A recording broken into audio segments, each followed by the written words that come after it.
Hello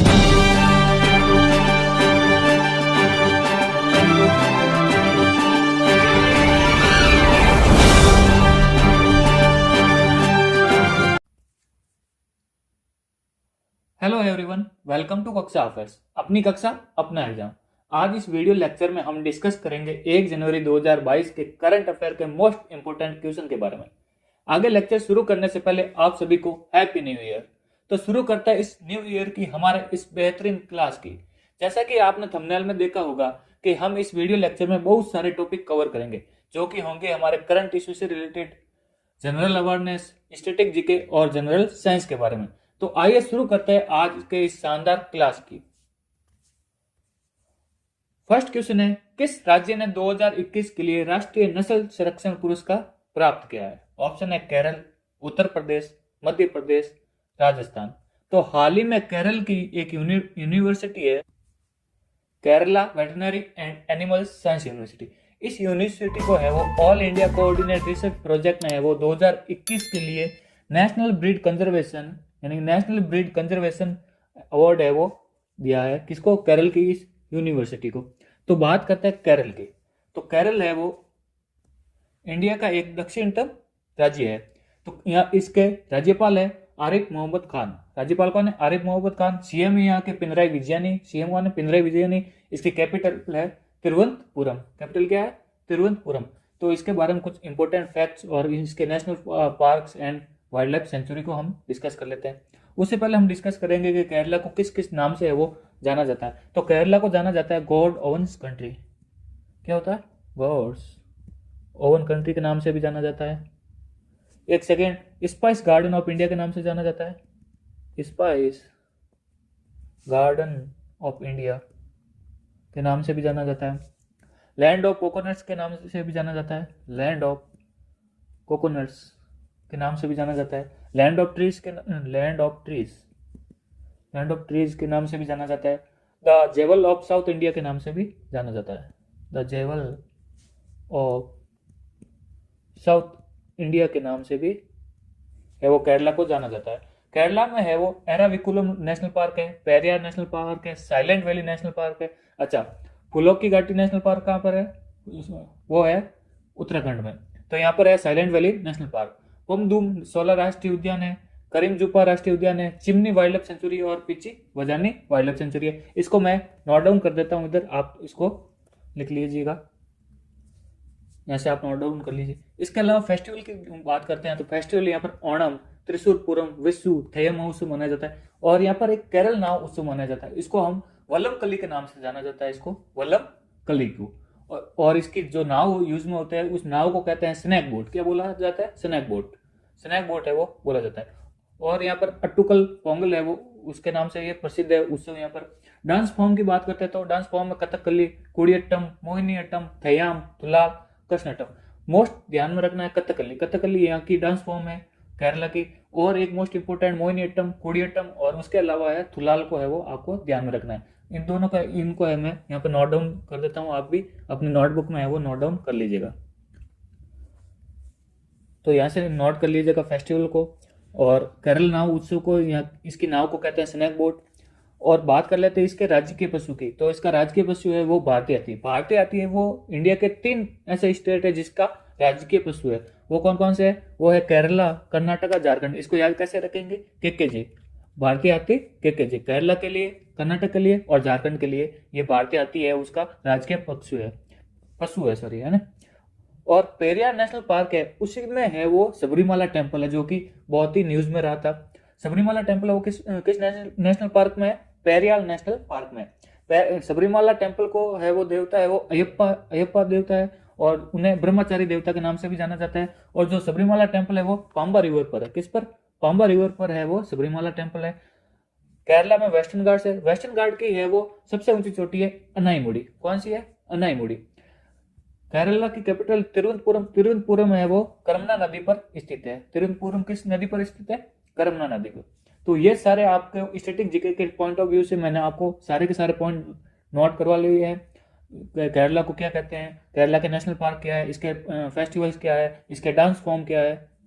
तो ये सारी चीजें आपको ध्यान में रखना है। चलते हैं नेक्स्ट क्वेश्चन के। नेक्स्ट क्वेश्चन है, हाल ही में भारतीय सेना ने कहां पर क्वांटम लैब की स्थापना की है? ऑप्शन है कर्नाटका, मध्य प्रदेश, राजस्थान, उत्तर प्रदेश। तो करेक्ट आंसर होगा आपका मध्य प्रदेश। हाल ही में भारतीय सेना ने है वो मध्य प्रदेश के इंदौर में है वो क्वांटम लैब की स्थापना की। अब इंदौर में कहां पर? तो इंदौर में है वो military college of telecommunication engineering है, उसमें है वो क्वांटम लैब की स्थापना की है। अब ये क्वांटम लैब है क्या? तो क्वांटम है वो टेक्निकल के क्षेत्र में है वो भारतीय सेना का शोध है वो अगली पीढ़ी के संसार में छलांग लगाने और भारतीय सशस्त्र बलों में क्रिप्टोग्राफी की वर्तमान प्रणाली को है वो पोस्ट क्वांटम क्रिप्टोग्राफी में बदलने के लिए ये मददगार होगा। अच्छा, मध्य प्रदेश, तो बात करते हैं मध्य प्रदेश के कुछ इंपॉर्टेंट फैक्ट्स के बारे में, उनको हम डिस्कस कर लेते हैं।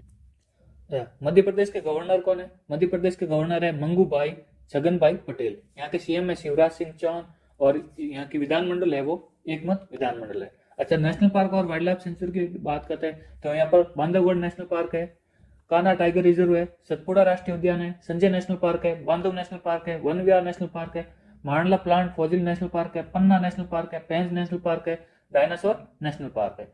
अच्छा, कान्हा बांधव पेंच है, इसके लिए हाल ही में है वो नाइट सफारी के लिए अप्रूवल मिला है।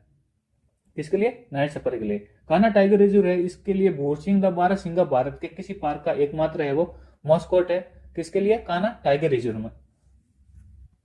और हाल ही में है वो कान्हा टाइगर रिजर्व में hot air balloon safari service है वो शुरू की गई थी, इंडिया में फर्स्ट है। तो इनको इन नेशनल पार्क को और वाइल्ड लाइफ सेंचुरी को है वो आप नोट डाउन कर लीजिएगा। आगे डिस्कस करते हैं मध्य प्रदेश के फेस्टिवल्स के बारे में। तो यहाँ पर भगोरिया महोत्सव मनाया जाता है, बुंदेली उत्सव मनाया जाता है, खजुराहो नृत्य महोत्सव मनाया जाता है, तानसेन समारोह महोत्सव मनाया जाता है। तानसेन समारोह है वो रामतनु पांडे नाम था वास्तविक तानसेन के यादगार मनाया जाता है, जिनका नाम था रामतनु पांडे। अच्छा, कुंभ मेला मनाया जाता है, यहाँ पर राष्ट्रीय रामलीला मनाया जाता है। और जो खजुराहो नृत्य महोत्सव है वो प्रसिद्ध है कंद्रिया महादेव के लिए। किसके लिए? कंद्रिया महादेव के लिए प्रसिद्ध है खजुराहो नृत्य महोत्सव। अच्छा, यूनेस्को की टोटल साइट है 38 इंडिया में, जिनमें से है वो 3 है वो मध्य प्रदेश में स्थित है। 3 कौन सी? खजुराहो का स्मारक, सांची में बौद्ध स्मारक यानी कि सांची स्तूप, भीमबेटका के रॉक शेल्टर, तो ये यूनेस्को साइट में शामिल है। लिख देता हूं मैं यहाँ पर, आप नोट डाउन कर लीजिएगा अपनी नोटबुक में। तो यहाँ से आप नोट डाउन कर लीजिएगा। तो ये सारा था आपका मध्य प्रदेश के बारे में जानकारी। नेक्स्ट क्वेश्चन है, हाल ही में किसने विदेशी धरती पर 100 विकेट पूरे किए? ऑप्शन है कुलदीप यादव, रविंद्र जडेजा, मोहम्मद शमी, जसप्रीत बुमराह। तो हाल ही में जसप्रीत बुमराह ने है वो विदेशी धरती पर 100 विकेट है वो टेस्ट मैच में अपने पूरे किए। हाल ही में इंडिया वर्सेस साउथ अफ्रीका की है वो एक टेस्ट सीरीज चल रही है, उसी टेस्ट सीरीज में है वो जसप्रीत बुमराह ने है वो अपने विदेशी धरती पर है वो टोटल 100 विकेट है वो पूरे किए। और साथ ही में मोहम्मद शमी ने है वो वहां पर 200 विकेट है अपने पूरे कर लिए टेस्ट कैरियर में, जो कि इंडिया के 11वें खिलाड़ी बन चुके हैं ऐसा करने वाले, 11वें खिलाड़ी बन चुके हैं ऐसा करने वाले कि अपने टेस्ट विकेट है वो 200 विकेट पूरे कर लिए हैं। नेक्स्ट क्वेश्चन है, निम्न में से कौन सशस्त्र सीमा बल का अतिरिक्त प्रभार संभालेंगे? ऑप्शन है संजय अरोड़ा, कुमार राजेश चंद्र, एमएम नरवणे, या फिर इनमें से कोई नहीं। तो संजय अरोड़ा है जो कि आईटीबीपी के महानिदेशक भी है और उनको हाल ही में उनको नियुक्त किया गया है सशस्त्र सीमा बल का अतिरिक्त प्रभार। वो किनकी जगह लेंगे? तो वो लेंगे कुमार राजेश चंद्र की जगह। किनकी जगह? कुमार राजेश चंद्र। और एमएम नरवणे है, उनको हाल ही में भारत का दूसरा सीडीएस नियुक्त किया गया है, दूसरा सीडीएस। पहले थे विपिन रावत और उनको हाल ही में दूसरा है वो सीडीएस नियुक्त किया, किसको? एमएम नरवणे को। तो ये सारी चीजें आपको ध्यान रखना। ये है संजय अरोड़ा जो कि आईटीबीपी के महानिदेशक है। और किन की जगह है वो लिए है उन्होंने? तो कुमार राजेश चंद्र का है वो 31 दिसंबर को यानी कि कल है वो अपना कार्यकाल पूरा हो चुका है, तो उनकी जगह लेंगे संजय अरोड़ा। नेक्स्ट क्वेश्चन है, न्यू डेवलपमेंट बैंक का चौथा नया सदस्य बना है। ऑप्शन है केन्या, इंडोनेशिया, सोमालिया, या फिर मिस्र। तो हाल ही में मिस्र देश है वो न्यू डेवलपमेंट बैंक का चौथा नया सदस्य बना है इस साल का। तो इससे पहले कौन कौन से देश है वो ब्रिक्स न्यू डेवलपमेंट के है वो सदस्य बन चुके हैं? तो उनमें शामिल है आपके बांग्लादेश, यूएई और उरुग्वे। कौन कौन? बांग्लादेश, यूएई और उरुग्वे है वो सितंबर 2021 में ब्रिक्स न्यू डेवलपमेंट बैंक में शामिल हुए थे।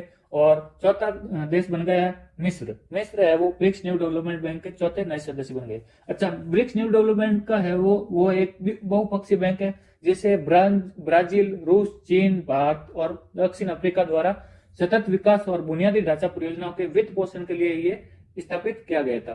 अच्छा, न्यू डेवलपमेंट बैंक का हेडक्वार्टर कहां पर है? तो हेडक्वार्टर है शंघाई, चाइना में, और इसके अध्यक्ष है मार्कोस पार्डो ट्राइजो। कौन है? Marcos Prado ट्राइजो। और इसके संस्थापक है ब्रिक्स। ब्रिक्स देश है वो उसी के संस्थापक है न्यू डेवलपमेंट बैंक के। और इसकी स्थापना है वो 15 जुलाई 2014 में हुई थी। 15 जुलाई 2014 में है वो इसकी न्यू डेवलपमेंट बैंक की है वो स्थापना हुई थी। अच्छा, ब्रिक्स के बारे में हम डिस्कस कर लेते हैं। ब्रिक्स की स्थापना है वो सितंबर 2007 में हुई थी और इसका हेडक्वार्टर भी शंघाई, चाइना में। ब्रिक्स का भी हेडक्वार्टर शंघाई, चाइना में, और न्यू डेवलपमेंट बैंक का भी है वो हेडक्वार्टर शंघाई, चाइना में। अच्छा, फर्स्ट सम्मेलन हुआ था ब्रिक्स का 16 जून 2009 में। 16 जून 2009 में इसका फर्स्ट सम्मेलन हुआ था। कहां पर?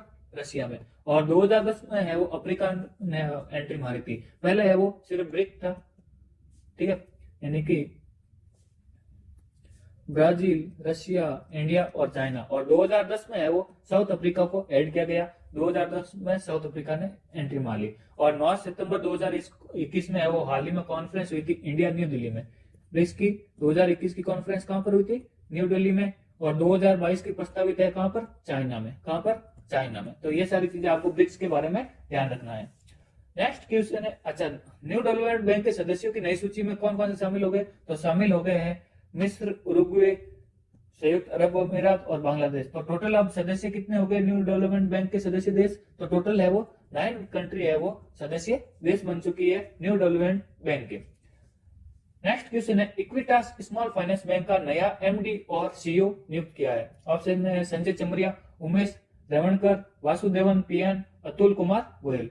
तो हाल ही में इक्विटास स्मॉल फाइनेंस बैंक का नया एमडी और सीईओ है वो नियुक्त किया गया है वासुदेव पीएन को। किसको? वासुदेव पीएन को। अच्छा, हाल ही में अतुल कुमार गोयल को है वो पंजाब नेशनल बैंक का है वो एमडी और सीईओ नियुक्त किया है। पीएनबी का किस नियुक्त किया है एमडी और सीईओ?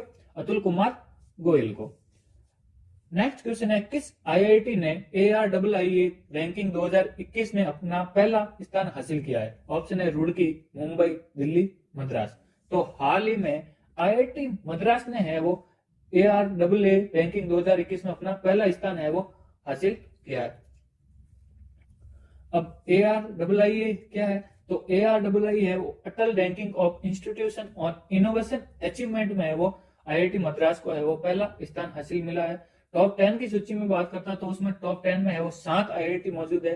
तो आईआईटी मद्रास के बाद है वो IIT Bombay, IIT Delhi, IIT Kanpur और आईआईटी रुड़की है उसमें शामिल है। अच्छा, बेंगलुरु का संस्थान है भारतीय विज्ञान संस्थान, इंडियन साइंस और भारतीय विज्ञान संस्थान, उसको है वो इस श्रेणी में 6ठा स्थान मिला है। नेक्स्ट क्वेश्चन है, संयुक्त राष्ट्र सम्मेलन में भारत के नए राजदूत बनेंगे। ऑप्शन है संजय अरोड़ा, पंकज शर्मा, अनुपम रे या फिर इनमें से कोई नहीं। तो हाल ही में संयुक्त राष्ट्र सम्मेलन में भारत के नए राजदूत बनेंगे अनुपम रे। वो जगह लेंगे पंकज शर्मा की। किसकी? पंकज शर्मा की जगह है वो अनुपम रे लेंगे और वो बनेंगे संयुक्त राष्ट्र सम्मेलन में भारत के नए राजदूत। नेक्स्ट क्वेश्चन है, जनवरी 2022 में यूएनएससी की आतंकवाद निरोधी समिति की अध्यक्षता करेगा। ऑप्शन है अमेरिका, भारत, ब्रिटेन, ऑस्ट्रेलिया। तो जनवरी 2022 में यूएनएससी की आतंकवाद निरोधी समिति का अध्यक्षता करेगा इंडिया। कौन करेगा? इंडिया। नेक्स्ट क्वेश्चन है, किसने श्रृंखला में अपना पहला प्रोजेक्ट 2220 बहुमुखी परमाणु संचालित आइस ब्रेकर लॉन्च किया है? ऑप्शन है रूस, अमेरिका, चीन, भारत। तो हाल ही में रशिया ने है वो अपना पहला प्रोजेक्ट 2220 बहुमुखी परमाणु संचालित आइस ब्रेकर है वो लॉन्च किया है। अब ये इस आइस ब्रेकर को है वो सिबिर के नाम से है वो जाना जाता है। किसके नाम से? सॉरी, सिबिर के नाम से, सिबिर नहीं, सिबिर के नाम से है वो इस आइस ब्रेकर को है वो जाना जाता है। ये जो आइस ब्रेकर है वो एक आर्कटिक के माध्यम से है वो साल भर शिपिंग के लिए उत्तरी समुद्री मार्ग को खुला रखने के लिए आइस ब्रेकर के बढ़ते बेड़े को समर्थन करेगा और आर्कटिक क्षेत्र में है वो भारत की व्यापक, यानी कि इंडिया के लिए ये बेनिफिशियल होगा, यानी कि भारत की व्यापक उपस्थिति को है ये सक्षम करेगा। अच्छा, रशिया की बात करता है तो रशिया की कैपिटल है मॉस्को, यहाँ की करेंसी है रूबल और राष्ट्रपति है व्लादिमीर पुतिन। राष्ट्रपति कौन है? Vladimir Putin.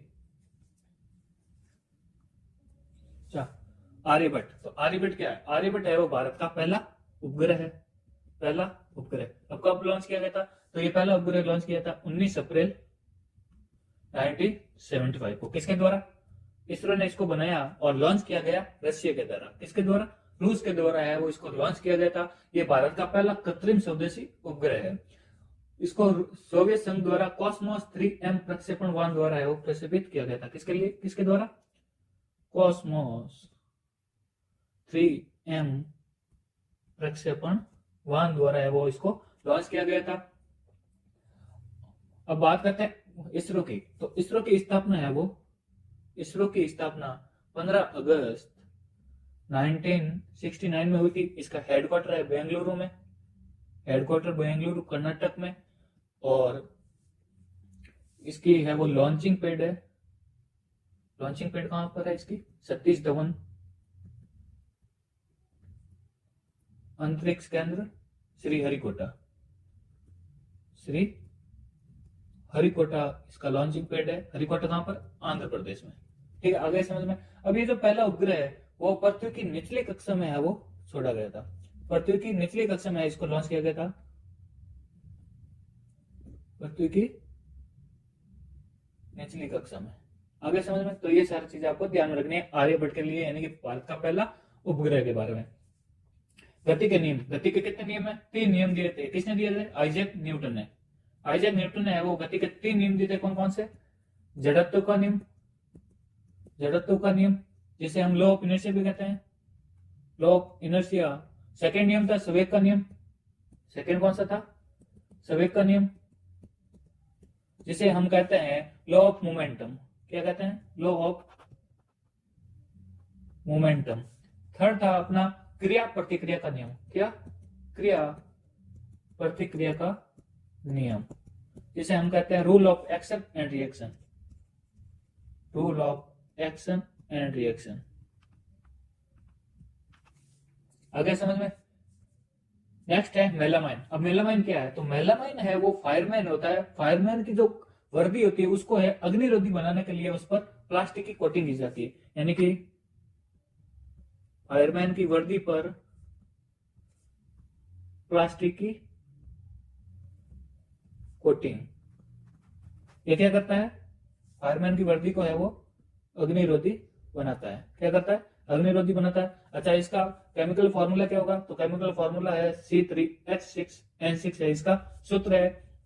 और ये एक कार्बनिक यौगिक है, कार्बनिक यौगिक है। और फॉर्मूला क्या हो गया? C3H6N6। और इसका गलनांक है वो 345 डिग्री सेल्सियस है। अच्छा, गलनांक कितना हो गया? 345 डिग्री से। शुक्र ग्रह। अब शुक्र ग्रह है वो सबसे अधिक चमकीला ग्रह है, सबसे अधिक चमकीला ग्रह है शुक्र ग्रह, अधिक चमकीला। अब ये अधिक चमकीला क्यों है? तो ये गर्म होने के कारण है वो अधिक चमकीला है। किसके कारण? गर्म होने के कारण है ये अधिक चमकीला है। अच्छा, सारे के सारे है वो अपने ग्रह को है वो सीरियल वाइज है वो कैसे याद रखें? तो उसके लिए एक ट्रिक है। ट्रिक क्या है? My very excellent mom just served as noodles। अगर समझ में। तो इससे हो जाएगा अपना क्या? Mercury, Venus, Earth, Mars, Jupiter, Saturn, Uranus and Neptune.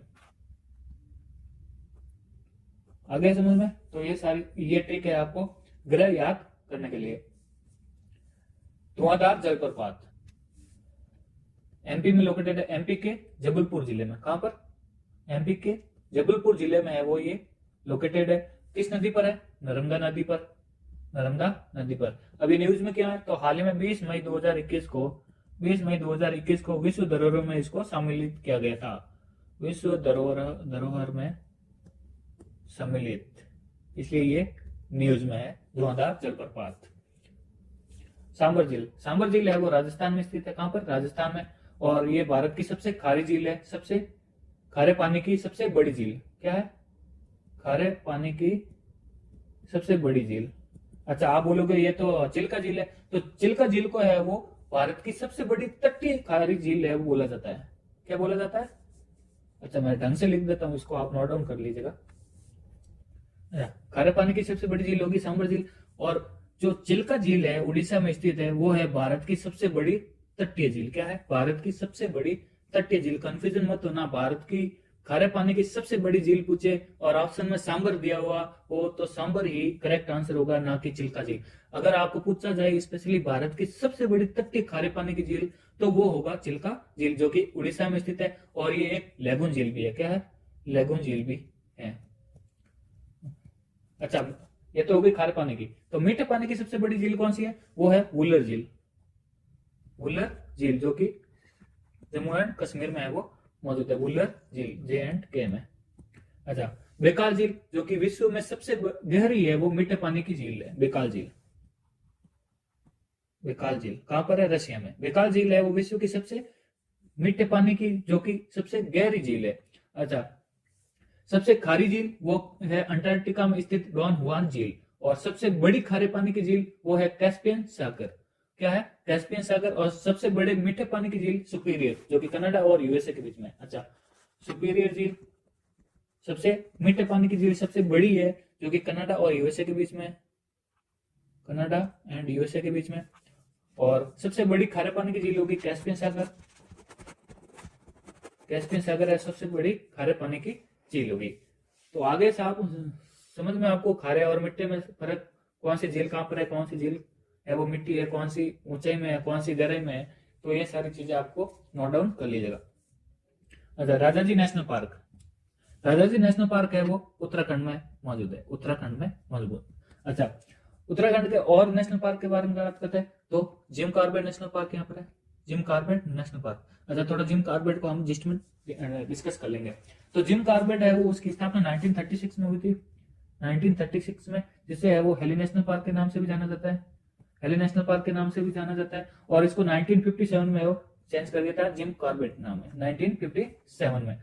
अच्छा, भारत की पहली है वो पहला टाइगर प्रोजेक्ट यहाँ पर लॉन्च किया था 1 अप्रैल 1973 में।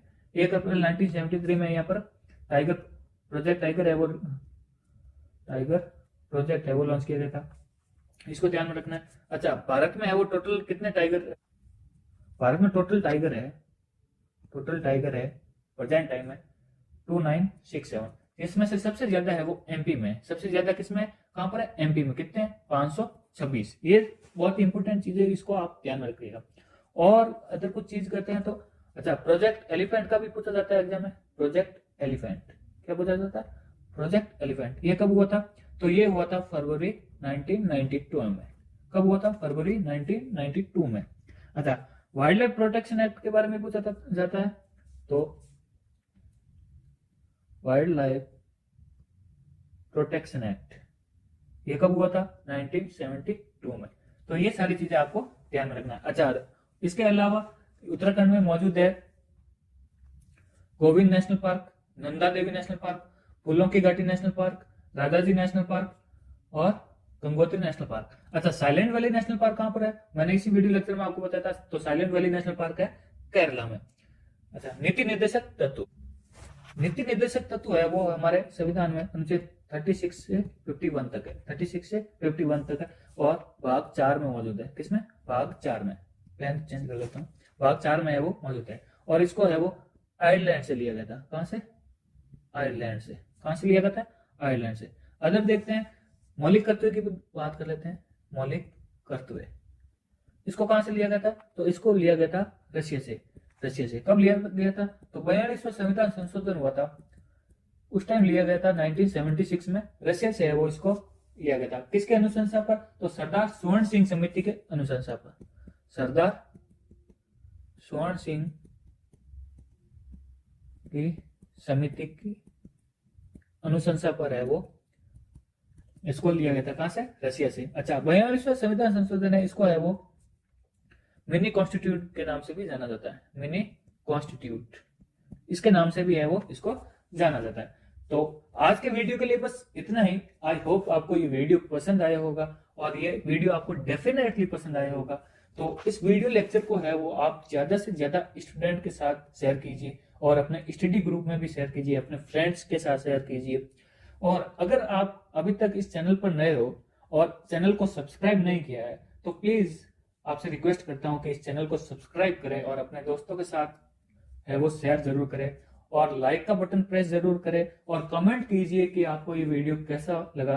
अगर इस वीडियो में कुछ बदलाव की जरूरत है या फिर कुछ फैक्ट की जरूरत है तो आप नीचे कमेंट बॉक्स में कमेंट करके मुझे है वो डायरेक्टली बता सकते हैं। मैं डेफिनेटली आपको है उस प्रॉब्लम को है वो सॉल्व आउट करने की कोशिश करूंगा। तो मिलते हैं अगले वीडियो में, तब तक के लिए जय हिंद जय भारत।